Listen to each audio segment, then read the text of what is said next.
Géographe français, Onésime Reclus invente le terme francophonie en 1880 pour désigner les personnes et instances utilisant le français dans le monde.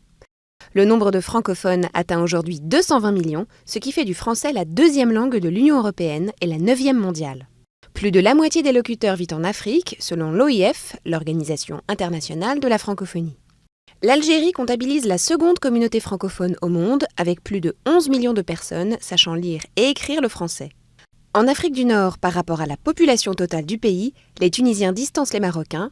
En revanche, c'est au Maroc que les locuteurs sont les plus nombreux. En Afrique subsaharienne, les 3 pays qui regroupent le plus grand nombre de personnes parlant le français sont la République démocratique du Congo, la Côte d'Ivoire et le Cameroun. Dans les pays de l'océan Indien, Madagascar comptabilise le plus grand nombre de francophones, mais c'est aux Seychelles et à l'île Maurice que la langue française reste la plus présente.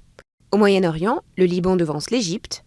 En Europe centrale et orientale, la Roumanie puis la Pologne et la Moldavie comportent le plus grand nombre de francophones.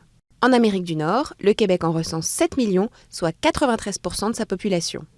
Dans la Caraïbe, Haïti demeure le premier pays francophone.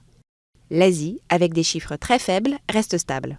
Le français est avec l'anglais l'une des 2 seules langues parlées et apprises sur tous les continents.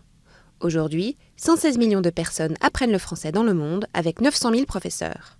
Selon les projections de l'OIF, en 2050, près de 85% des 715 millions de francophones vivront en Afrique. En Europe, il n'y aura alors plus que 12% des francophones de la planète.